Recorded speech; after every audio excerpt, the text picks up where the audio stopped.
Hello दोस्तों, मैं आशीष कुमार आपके हिंदी स्टेनो चैनल में आप सभी का स्वागत करता हूं। डिक्टेशन स्टार्ट होगी 5 सेकंड बाद।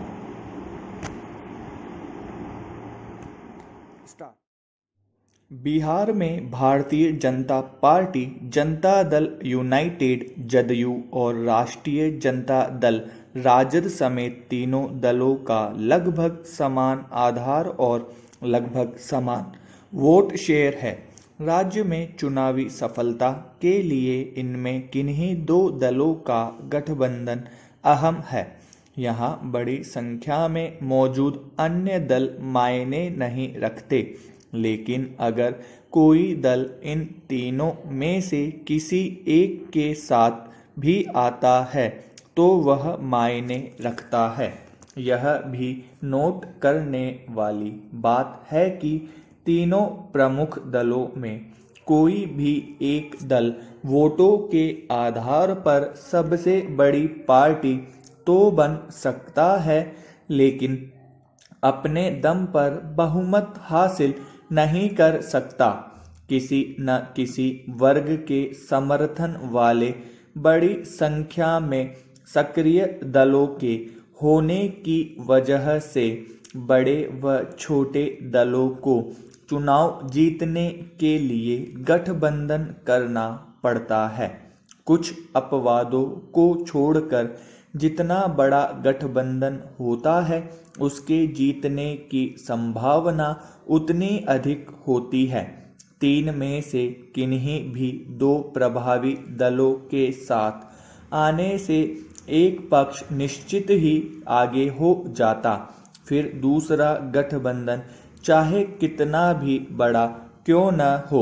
2005 व 2010 में भाजपा व जदयू ने अन्य एनडीए सहयोगियों के साथ विधानसभा चुनाव में विजय हासिल की थी। 2015 में जदयू और राजद ने मिलकर विजय हासिल की थी। हालांकि बाद में नीतीश ने पाला बदलकर भाजपा के साथ गठबंधन कर लिया। 2020 के लिए गठबंधन को अभी अंतिम रूप मिलना है, लेकिन जदयू और भाजपा का गठबंधन इस चुनाव में एनडीए को अन्य के मुकाबले आगे रख रहा है। चिराग पासवान के नेतृत्व वाली लोक जनशक्ति पार्टी के एनडीए से बाहर होने पर निश्चित ही एनडीए को ठीक ठाक नुकसान होगा, लेकिन यह उतना नहीं होगा कि एनडीए चुनाव हार जाए। विभिन्न चुनावों में पड़े मतों का विश्लेषण करने पर पता चलता है कि भाजपा व जदयू के पास 37 से 38 वोट शेयर है, जो लोजपा के साथ आने से 45 से 46% हो जाता है। इस गठबंधन को सिर्फ तभी हराया जा सकता है जब अन्य सभी दल बिना ना नुकुर के साथ आ जाए। अगर ऐसा होता है तो गणित के मुकाबले इससे एनडीए को चुनौती मिल सकती है। हालांकि ऐसी गणना 2019 के लोकसभा चुनाव में विफल हो गई थी, जब उत्तर प्रदेश में सपा बसपा हाथ मिलाने के बावजूद भाजपा को उन क्षेत्रों में नहीं हरा पाए जहां आंकड़ों में वे भाजपा से आगे थे। अगर बिहार में सभी गैर एनडीए दल साथ आते हैं तो भी यहां यूपी की कहानी दोहराने जाने की संभावना है, क्योंकि ऐसे गठबंधनों को अवसरवादी माना जाता है, जिसका कई बार विपरीत असर होता है। लेकिन मौजूदा हालात देखते हुए सभी दलों का एनडीए के खिलाफ जुट जाना किसी दीवा स्वप्न से कम नहीं है। 2015 में बना महागठबंधन जदयू को तो लंबे समय तक साथ नहीं रख सका, लेकिन 2019 में राजद के नेतृत्व वाले महागठबंधन का हिस्सा रहा जीतन राम मांझी का हिंदुस्तान आवाम मोर्चा, उपेंद्र कुशवाहा की RLSP व मुकेश साहनी की VIP या तो अलग हो चुके हैं या होने वाले हैं। राजद की सहयोगी कांग्रेस ने भी उसे दी गई सीटों के चयन व संख्या को लेकर नाराजगी जताई है।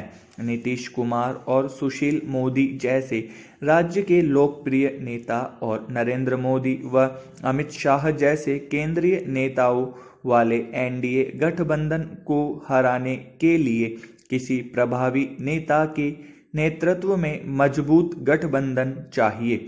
राजद गठबंधन के पास दोनों ही की कमी है। अगर राजद कांग्रेस और अन्य दलों के साथ गठबंधन कर लेता है तो भी NDA उससे आगे बना रहेगा। चाहे लोजपा साथ न हो, त्रिकोणीय या बहुकोणीय मुकाबला सिर्फ NDA की जीत सुनिश्चित करेगा। बिहार में चुनावी सफलता के लिए गठबंधन अहम है। लोकप्रिय दलों के वोट शेयर बटे होने से भाजपा, जदयू या राजद जैसा कोई भी दल कभी राज्य में अकेले बहुमत नहीं ला सका।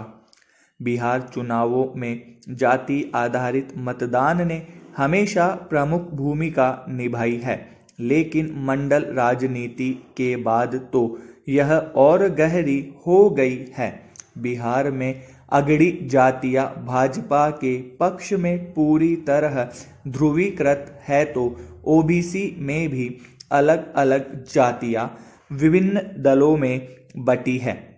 यादव राजद, कुर्मी जदयू, कोरी RLSP तो केवट VIP के पक्ष में है। अनेक छोटी OBC जातियां भी बटी हुई है। पहले इनका बड़ा हिस्सा राजद गठबंधन के लिए वोट करता था, लेकिन अब इनमें अधिकतर NDA के साथ है। सिर्फ अपने कोर वोटर के भरोसे होने और नए वोटरों को आकर्षित करने में विफल रहने के कारण भी लोकप्रिय दल अकेले बहुमत हासिल करने में असक्षम है। NDA गठबंधन अगड़ी जातियों और OBC के एक वर्ग को आकर्षित करने में सफल रहा है। राजद गठबंधन ने यादवों व मुस्लिमों को एकजुट किया। एक बटे हुए विपक्ष का सीधा अर्थ NDA विरोधी मुस्लिम, दलित व छोटे OBC मतों का विभाजन होगा। इसका असर यादव वोटों के राजद के पक्ष में ध्रुवीकरण पर भी पड़ेगा। इसलिए बिहार में राजनीतिक दल चुनाव पूर्व गठबंधन करते हैं और अन्य फैक्टरों के अलावा 2020 के विधानसभा चुनाव में लगभग गठबंधन ही चुनावी सफलता की कुंजी होगा। प्रधानमंत्री का सहकारी संघवाद का दावा भले ही केंद्र व राज्य वैमनस्य बन गया हो, लेकिन कांग्रेस का वैकल्पिक कृषि कानून एक नई सकारात्मक प्रतिस्पर्धा देगा। नए कृषि कानूनों पर विपक्ष के देशव्यापी विरोध के बाद कांग्रेस इन राज्यों के लिए एक वैकल्पिक कानून बना रही है। प्रतिस्पर्धी प्रजातंत्र में जन कल्याण की उत्तरोत्तर बेहतर नीति, योजना या कानून देना एक अच्छी परंपरा है। मतलब राजनीतिक दल जनता को रिझाने को एक दूसरे से बेहतर कार्य करने लगे तो शायद भारत का भविष्य कुछ और ही हो। कांग्रेस ने सरकार विरोधी तोता रटंत से हटते हुए पहली बार अपनी पार्टी शासित राज्यों में एक वैकल्पिक कृषि कानून देने की योजना बनाई है। जाहिर है ऐसे में कांग्रेस सरकारें बेहतर परिणाम देने की कोशिश करेगी और उधर केंद्र व भाजपा शासित राज्य भी वर्तमान कानून को अच्छा साबित करने में जी जान लगा देंगे। स्वयं कांग्रेस ने लोकसभा चुनाव 2019 के घोषणा पत्र में कृषि शीर्षक बिंदु 11-12 में स्पष्ट रूप से मंडियों में बेचने की बाध्यता खत्म करने व बिक्री को मुक्त करने का वादा किया था।